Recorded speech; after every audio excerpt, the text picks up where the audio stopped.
Hello students, देखो पिछले lecture में अपन ने हीरोन्स फार्मूला स्टार्ट करा था, है ना, चैप्टर।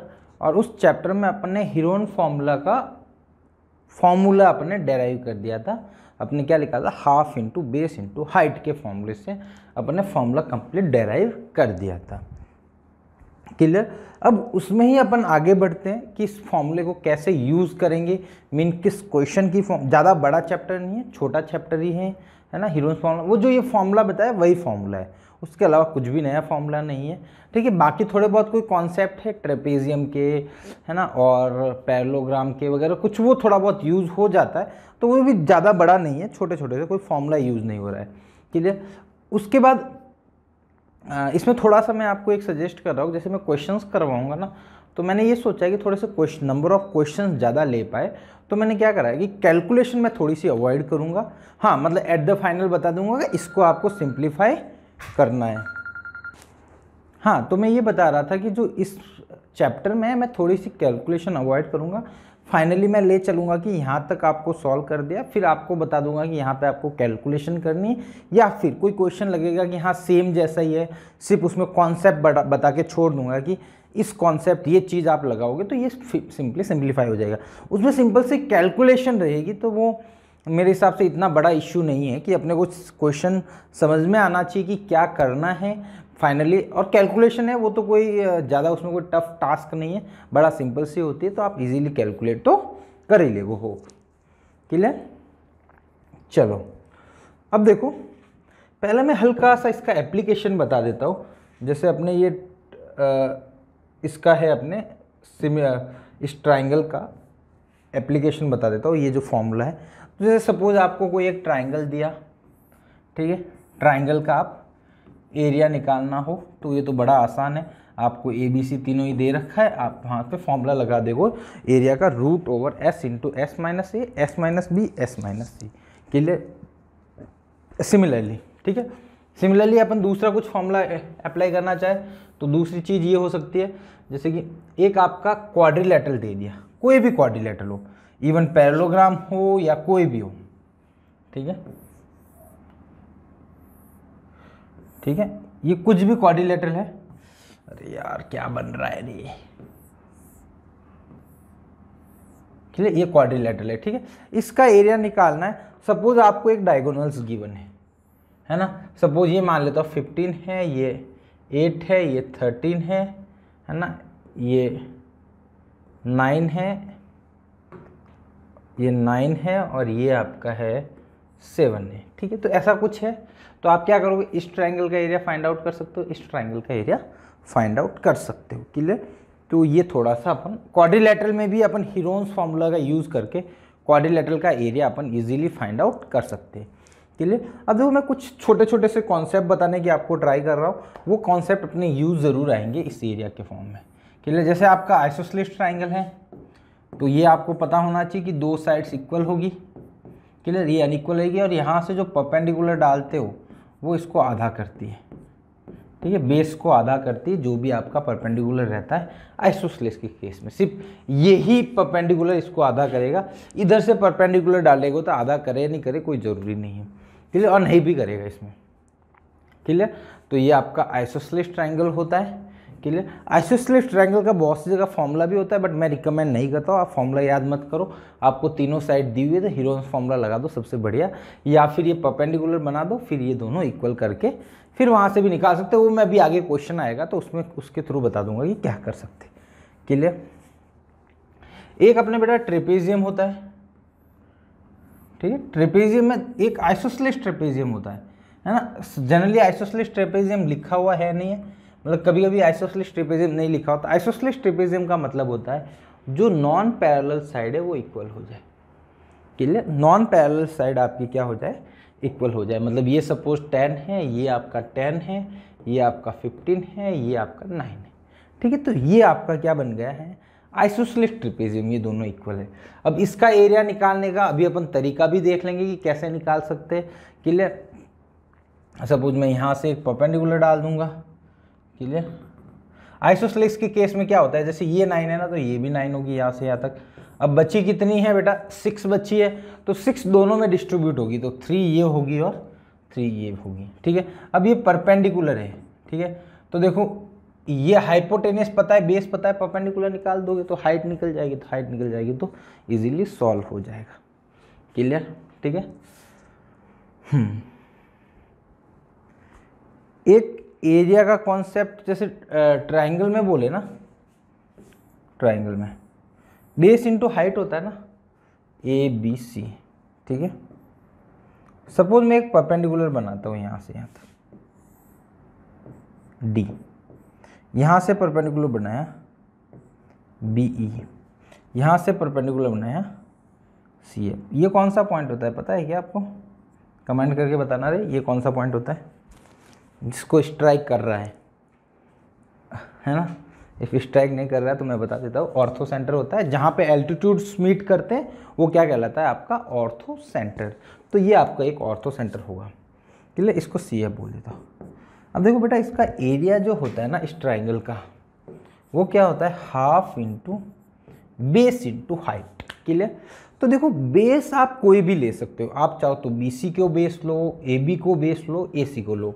सपोज मैंने बोला कि मैं तो BC को बेस लूँगा, तो इसके लिए हाइट क्या हो जाएगी? BC बेस लिया तो हाइट बनेगी आपकी AD, क्लियर। BC आपने बेस लिया तो हाइट क्या बनेगी? AD, clear. सिमिलरली नहीं, आपका तो, मेरा तो मन करा नहीं सर मैं तो बेस आपको AC को लूँगा, तो आप AC को लो, कोई तकलीफ नहीं है। AC को सपोज आप बेस लोगे तो इसकी हाइट क्या बनेगी? BE, clear. सिमिलरली मैं AB को बेस ले लेता हूं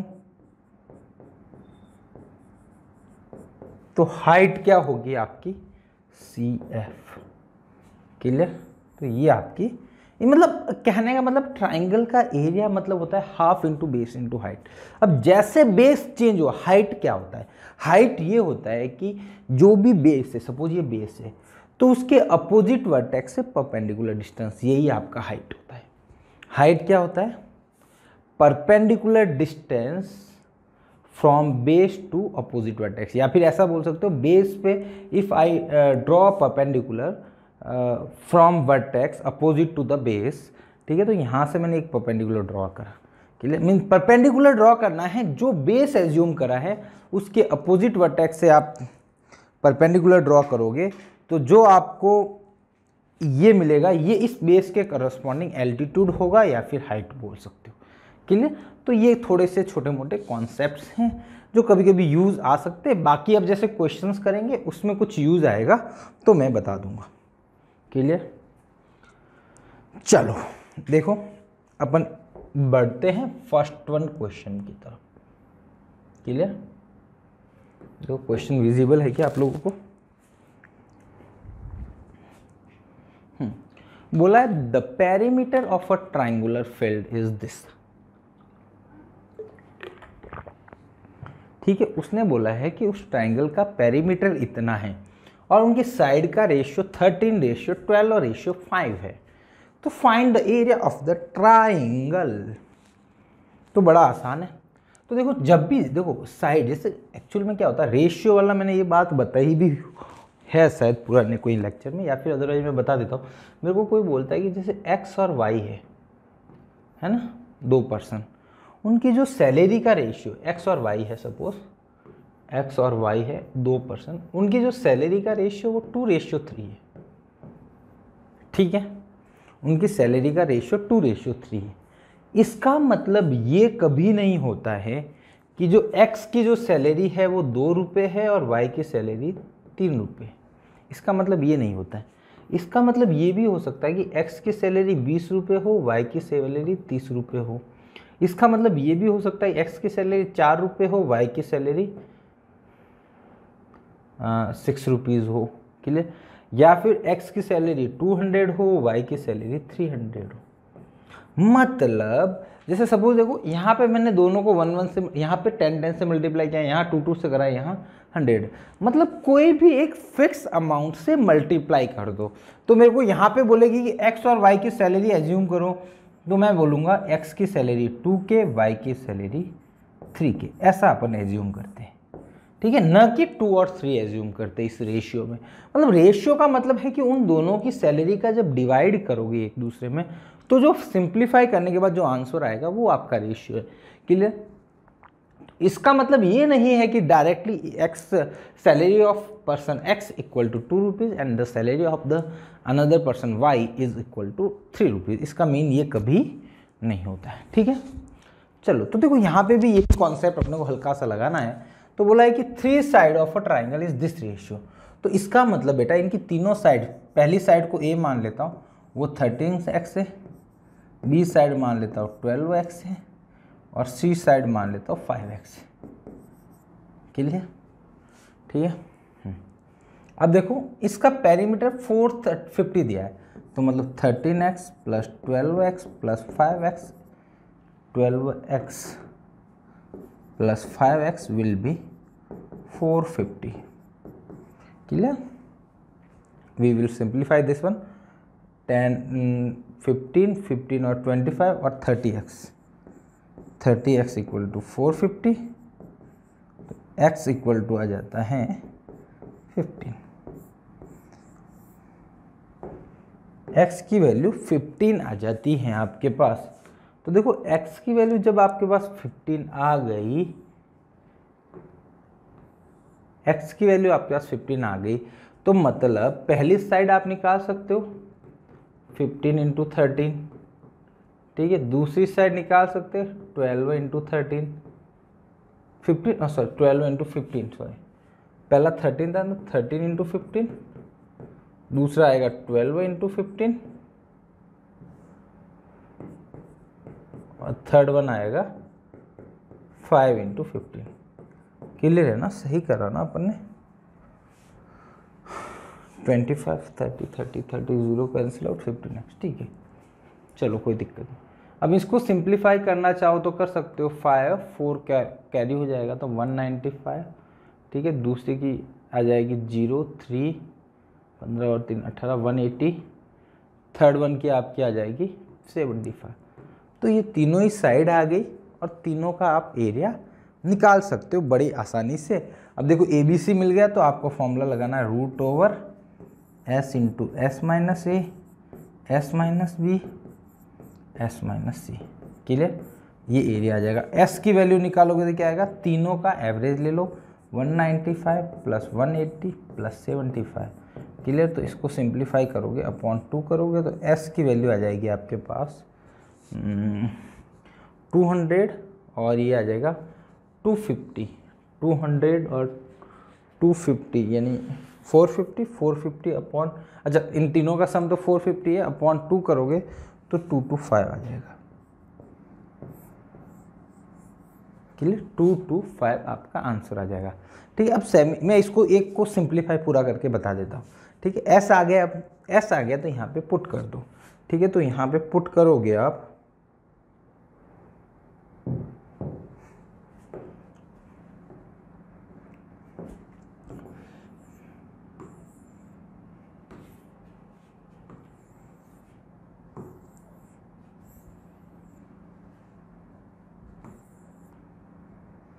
ठीक है। अच्छा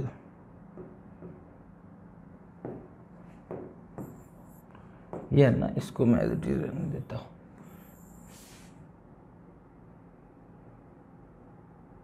ठीक है, यहाँ पे अब आप वैल्यू पुट कर दो आराम से। क्लियर? तो वैल्यू पुट करोगे तो देखो delta S root over S, S कितना है देखो 225। ठीक है, into clear S minus A मतलब 225 माइनस 190। तो 225 माइनस 190 वो मैं डायरेक्ट लिख लेता हूँ, 30 आएगा। Clear? Third one sir 225 minus 180 करोगे तो ये आ जाएगा 45 और 225 माइनस 75 करोगे तो 150 आएगा। क्लियर? ठीक है, तो ये S minus A S minus B मतलब डायरेक्ट ए बी एस और बी ए बी सी की वैल्यू पुट कर दी अपन ने, तो ये सिंप्लीफाई। अब यहाँ पे बच्चा क्या मिस्टेक करता है? बच्चा ये मिस्टेक करता है कि सबको मल्टीप्लाई करके फिर रूट निकालने की ट्राई करता है, तो वो अपन नहीं करते। जब भी हीरोन फॉर्मूला लगाओ ना ऐसा मत करा करना, है ना। तो ऐसा करोगे ना तो कैलकुलेशन बहुत बढ़ जाती है, फिर बच्चे उस कैलकुलेशन में उलझे रहते हैं कि हाँ सर कैलकुलेशन हो नहीं रहा है। उससे बढ़िया ये है कि जिसका रूट निकल पाए उसका रूट निकाल दो। जैसे मेरा बेटा यहाँ 2 to 5 है, तो मेरे को पता है 2 to 5 का रूट होता है 15, तो इसको निकाल दिया। क्लियर।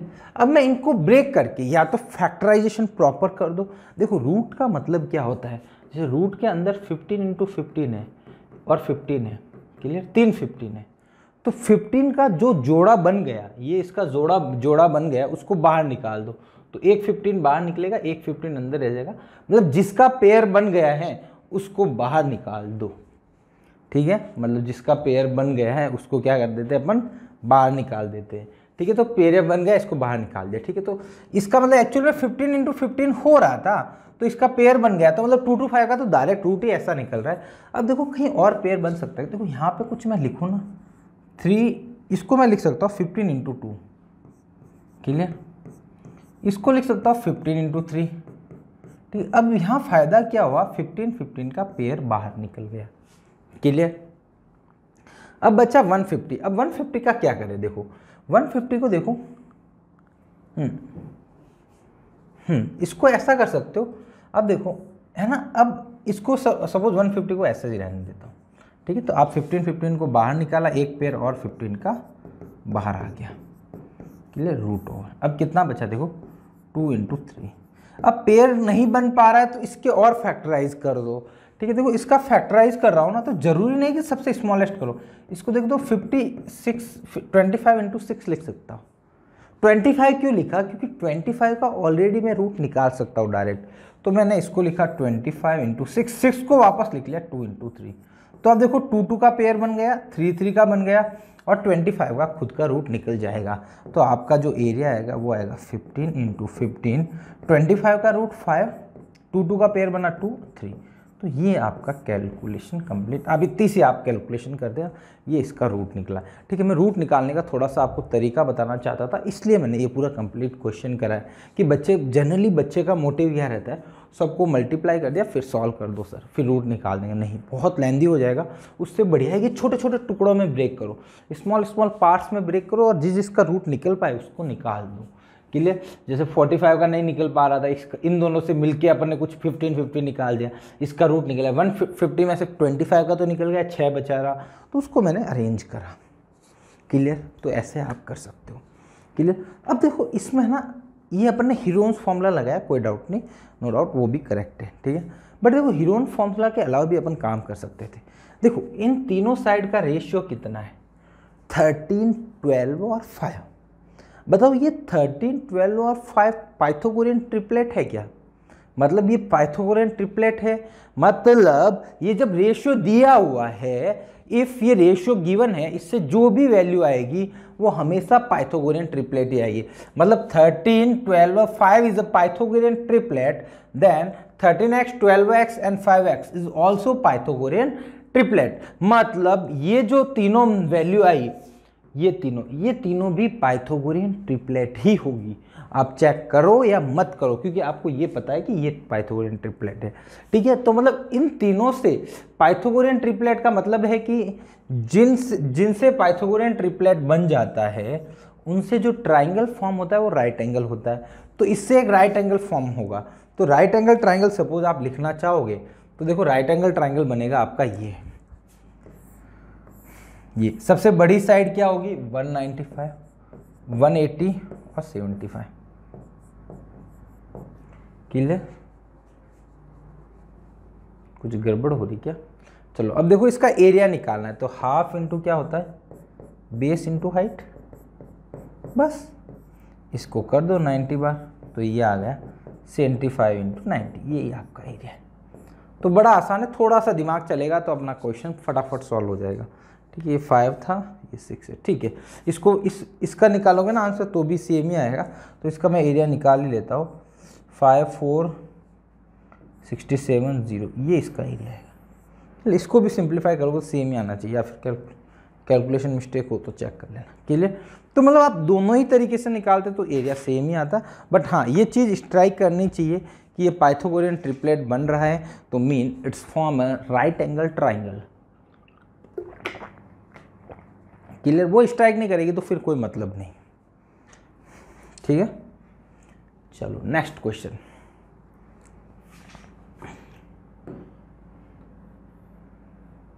ठीक है। बोला कि perimeter of isosceles triangle is 42, ठीक है। तो perimeter of isosceles triangle is 42, ठीक है। तो मैं मान लेता हूँ ए बी देन सी, ठीक है। तो 42 है। It's base is 3/2 times of equal side, clear. तो जैसे सपोज इक्वल साइड को मैं x मान लेता हूँ, ठीक है। तो बेस विल भी क्या होगा, बेस विल भी बोला इसने 3/2 टाइम्स ऑफ इक्वल साइड, मतलब 3/2 इंटू एक्स। तो ये आपका हो जाएगा dear 3/2 into X, clear. Each of the equal side, find the length of each triangle and area of a triangle and height of a triangle. So length of the each side of a triangle and the area of the triangle and the height of it. अब पता है आपको perimeter पता है, देखो triangle का perimeter होता है तीनों साइड को सम कर दो, तो मतलब आपको ये गिवन है x plus 3/2x equal to 42, clear. तो यहाँ से आप x सिंप्लीफाई कर सकते हो। तो ये देखो ये 2x हो गया, ये हो गया 1.5x इक्वल टू 42, तो ये हो गया 3.5x equal to 42, x equal to आ गया 42/3.5।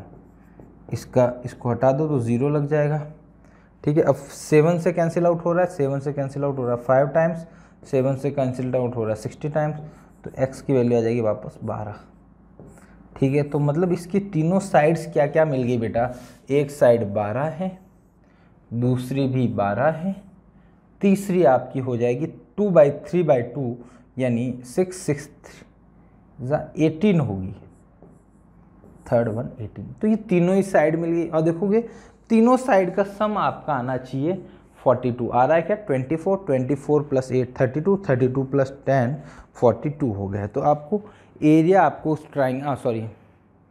पेरीमीटर आपका 42 मिल रहा है, तो कोई दिक्कत नहीं है अपने, ठीक है।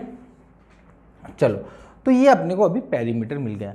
अब अपने को बोला है कि इस ट्राइंगल का एरिया निकालना है, तो अपन पाइथागोरस थ्योरम इजीली अप्लाई कर सकते हैं। सॉरी पाइथागोरस थ्योरम क्या, हीरोन फॉर्मूला। तो पहले मैं एस निकालूंगा, तो एस निकालूंगा तो तीनों का सम 12 + 18 अपॉन क्या करूंगा 2 करूंगा। तो सेमी पेरीमीटर मेरे को डियर मिलने वाला है ये 21, क्लियर। तो एरिया क्या हो जाएगा √/s, एस कितना है 21 माइनस 12, 21 माइनस 12 यानी 8 और 1 9 हो जाएगा। 21 माइनस वापस अगेन 12 दो बार आ रहा तो 1 9 और आ जाएगा। फिर 21 माइनस 18 यानी 3 आ जाएगा, क्लियर 3 आ जाएगा। तो देखो ये 9 का तो जोड़ा बन गया, तो इसको तो बाहर ले आओ। 27 को लिख सकते हो आपको 7 × 3 तो 3 का वापस जोड़ा बन गया, तो 3 बार आ जाएगा 9 × 3 √7। तो आपका जो डेल्टा आएगा वो आएगा 27√7। ये इसका एरिया है, क्लियर। इस ट्राइंगल का एरिया ये आपको मिल गया। अब इसने दूसरी बात ये पूछी है कि height of a triangle, clear. Actual में जब अपन आइसोसेलेस ट्राइंगल की बात करते हैं ना, तो जैसे इस ट्राइंगल के लिए हाइट, तीनों हाइट पूछी हुई थी तो बात अलग है, बट जनरली जो इसकी हाइट जो कंसिडर करते हैं ना, ये वाली होती है। इसमें बाय डिफॉल्ट है बेटा, है ना। देखो कुछ चीजें बाय डिफॉल्ट है। जो अनइक्वल साइड होती है, बीसी हमेशा इसका बेस ही होता है। जो अनइक्वल साइड होती है ना किसकी, राइट आइसोसेलेस ट्राइंगल। अब सपोज बोले कि आइसोसेलेस ट्राइंगल में उस किसी ट्राइंगल आइसोसेलेस ट्राइंगल का बेस मेरे को बोला है 10 सेंटीमीटर, मतलब आपका बीसी आपका 10 सेंटीमीटर है। बीसी आपका क्या है 10 सेंटीमीटर। इक्वल साइड कुछ भी है, मतलब बेस का मतलब है नॉन इक्वल साइड की वैल्यू, क्लियर। तो वैसे ही यह हाइट बाय डिफॉल्ट है, जो नॉन इक्वल साइड है उसकी अपोजिट से वर्टेक्स से परपेंडिकुलर। तो बताओ अपन ने एरिया ये निकाला, क्लियर। अब एक एरिया ये भी तो ले सकता हूँ, हाफ इंटू इसको h मान लेता हूँ into 18 × h equal to 27√7, clear. ये सही है, तो ये कट गया 9 टाइम्स, तो h इक्वल टू आ जाएगा 9 का इसमें डिवाइड करोगे तो 3√7, तो h की वैल्यू आ जाएगी 3√7। तो ये आपको बड़ी आसानी से आपको इसका रिजल्ट मिल गया। आंसर हो गया 27 था एरिया, ये इसकी हाइट है और तीनों साइड आपने निकाल दी 12 12 देन 18। क्लियर? तो ये थोड़ा सा आसान सा अच्छा सा क्वेश्चन है, ठीक है। चलो अगला one, next one, find the area of the trapezium. ठीक है, क्लियर, ठीक है। इसने डियर बोला इस बार ट्रेपेजियम, और ट्रेपेजियम में देखो इसने एक बात बोली है कि रिमेनिंग टू साइड्स आर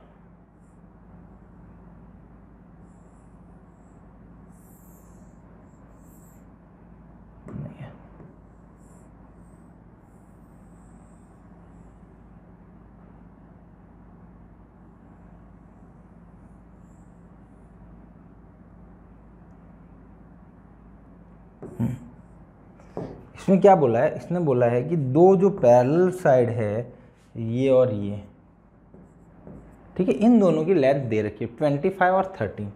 ये यहाँ से यहाँ तक आपका 13 है और यहाँ से यहाँ तक आपका 25 है। क्लियर? ये दोनों आपका ये, क्लियर, ठीक है सर। वो and other side of the 15 centimetre, बची हुई दोनों साइड 15 15 है। क्लियर? ठीक है, 15 15 है बची हुई साइड। क्लियर? ठीक है सर। अब मेरे को इसका एरिया निकालना है, तो देखो इसको थोड़े से अलग अलग तरीके हैं, मैं सब बता देता हूँ। ठीक है, मैं पहले क्या करता हूँ, इसको पैरेललोग्राम बना लेता हूँ। आप पैरेललोग्राम बनाओ, पैरेललोग्राम नहीं बनाएंगे तो भी चलेगा, चलो पैरेललोग्राम नहीं बनाते, इसको ये बना लेते हैं। यहाँ से एक परपेंडिकुलर डालते, यहाँ से भी एक परपेंडिकुलर, पैरेललोग्राम वाला, फिर पैरेललोग्राम वाला थोड़ा सा उसमें, फिर वैसे ये तो निकालना ही पड़ेगा अपने को। ठीक है, चलो अब देखो ये टोटल 13 है, तो ये भी 13 होगा पक्का, यहाँ के यहाँ से बीच की वाली वैल्यू 13, ये दोनों इसके परपेंडिकुलर है। क्लियर? ये 13 हो गया, तो 25 में से 13 गया, तो आपका बचेगा 5 और 7, यानी गड़बड़ निकाल लो क्या, 5 और 7 12 बचेगा। अब जब ये आइसोसेलेस ट्रेपेजियम है तो ये दोनों इक्वल रहेगा हमेशा, आइसोसेलेस के केस में, बाकी के केस में नहीं होगा। तो 12 बचा हुआ है, तो दोनों को इक्वल इक्वल कितना मिलेगा, ये 6 होगा और ये भी 6 हो जाएगा। क्लियर? अब मेरे को क्या करना है, इस रेक्टेंगल का एरिया निकालना है, इस ट्राइंगल का निकालना है, इस ट्राइंगल का निकालना है, तीनों को मेरे को ऐड ऑन कर देना है। क्लियर? अब देखो रेक्टेंगल का एरिया निकालने के लिए भी हाइट चाहिए, ठीक है, और इस ट्राइंगल का एरिया निकालने के लिए भी हाइट चाहिए। ठीक है, तो पहले मैं हाइट निकाल लेता हूँ, तो यहाँ पे इसको मैं h बोल देता हूँ, इसको बोल दो कोई भी, यहाँ पे भी ये राइट एंगल ट्राइंगल है, वो भी राइट एंगल ट्राइंगल है, तो 15 square equal to h square plus 6 square. Clear? तो 225 equal to h square plus 36। ठीक है, h स्क्वायर विल बी, 15 में से 6 माइनस करा तो आपका बचेगा 9। क्लियर? 12 में से 4 गया तो बचेगा 8, फिर 2 में से 1 गया तो 1, 189 तो किसी का रूट नहीं होता ना, मैंने कुछ गड़बड़ करा है क्या इसमें, देखना है। 13 area of the trapezium homes parallel side this this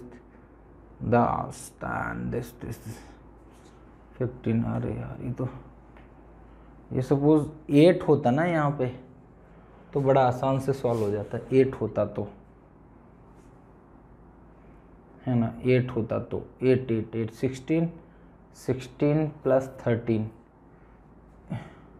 इसको मैं थोड़ा सा आसान बनाता हूँ, इसको मैं आसान बना देता हूँ, एक काम करता हूँ, यहाँ पे जो ये वैल्यू है ना 25, इसकी जगह आप क्या लिख लो,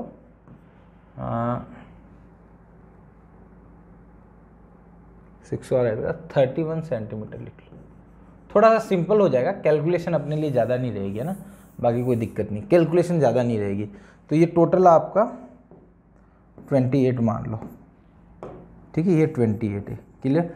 28 है, ये 28 नहीं 31, ये 31 है, ठीक है, ये 31 है, ये 13 है, ठीक है, दोनों को सब्ट्रैक्ट करा तो सब्ट्रैक्ट करने पे आपका आएगा, बचेगा आपका 7 और 8 18 बचेगा क्या, नहीं नहीं 31 भी मत लो, इसको फिर और चेंज करो, 29 लो, है ना, 29 लो। 29 से भी काम नहीं चलेगा ये, अरे यार 15 है ना यार, वो तो 17 होनी चाहिए थी। नहीं नहीं जो है उसी को रहने दे, उसी से सॉल्व करते, उससे काम चलेगा ही नहीं यार, मैं गलत सोच गया।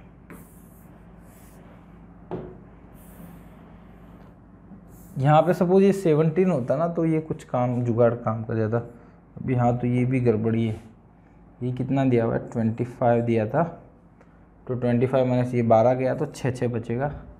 ठीक है, तो इसको अपन जैसे कि जो कैलकुलेशन आ रही है वो कर लेते हैं अपन। एच स्क्वायर इक्वल टू आएगा 15 स्क्वायर माइनस 6 स्क्वायर, तो एच स्क्वायर इक्वल टू आ जाएगा 15 प्लस 6, 15 माइनस 6। क्लियर, ए स्क्वायर माइनस बी स्क्वायर वो आइडेंटिटी यूज़ करना चाहते तो कर सकते। 21 इंटू ये क्या आएगा, सब्ट्रैक्ट करोगे तो 9 आएगा। ठीक है, 9, तो इसकी जो h की वैल्यू आ जाएगी वो आ जाएगी, देखो रूट निकालोगे तो इसका तो रूट 3 निकलेगा, 3√21, ये इसका आंसर आएगा h के लिए। थोड़ा सा कैलकुलेटिव, मतलब कैलकुलेशन अजीब सी दे रखी है, अदरवाइज ये जैसे है ना, इसको आप एक बार सिंप्लीफाई करना, मैं बताता हूँ। जैसे इसको 13 लिया ना, 13 को रहने दो, इसको 17 ले लेना, नॉन इक्वल साइड को 15 की जगह। ठीक है, और जैसे यहाँ पे है ना तो फिर आपका 8 होगा तो भी चलेगा, तो 8 16 16 16 यहाँ पे ऐड करना, तो 4 और 29 ले लेना, तो यहाँ से जड़ा बड़ा इजीली सॉल्व हो जाएगा। इससे सॉल्व करोगे ना तो कैलकुलेशन बहुत कम हो जाएगी। क्लियर, तो अपने को h मिल गया है, h मिल गया तो इस रेक्टेंगल का एरिया क्या होगा 13 इंटू एच। क्लियर, प्लस इस ट्राइंगल का एरिया होगा हाफ इंटू बेस कितनी है 6 इंटू हाइट h। अब ये तो एक ट्राइंगल का और ऐसे कितने ट्राइंगल है, 2 ट्राइंगल है, तो 2 से मल्टीप्लाई कर दो। यार कुछ कैलकुलेशन देख लेना, मेरे को क्यों लग रहा है कि गड़बड़ करी हुई है ना, मैंने कुछ मिस्टेक करी हो तो आप देख लेना कहीं कैलकुलेशन में कुछ एरर हो। ठीक है, बाकी तो मैंने ट्राई तो करा है सही से हो जाए। क्लियर, तो ठीक है, आज के लेक्चर में इतना ही। थोड़े से क्वेश्चन अपन ने कम ही करे, बट हाँ ठीक है, जो भी क्वेश्चन करे वो वैरायटी ऑफ क्वेश्चन मतलब अलग टाइप के ही मिल रहे हैं। ठीक है, तो ट्रेपेजियम में देखो इसमें और भी बन सकता था, जैसे मैं वो बोला कि वो वैल्यू लेके आप सॉल्व करोगे तो बड़ा आसान हो जाएगा। क्लियर, आगे शायद एक आधा क्वेश्चन है जिसमें parallel side non parallel side equal नहीं है, उसको कैसे डील करते वो भी अपन देख लेंगे। क्लियर, तो होप आपको ये लेक्चर पसंद आया होगा। ठीक है, तो मिलते हैं अपन नेक्स्ट लेक्चर में। Thank you so much.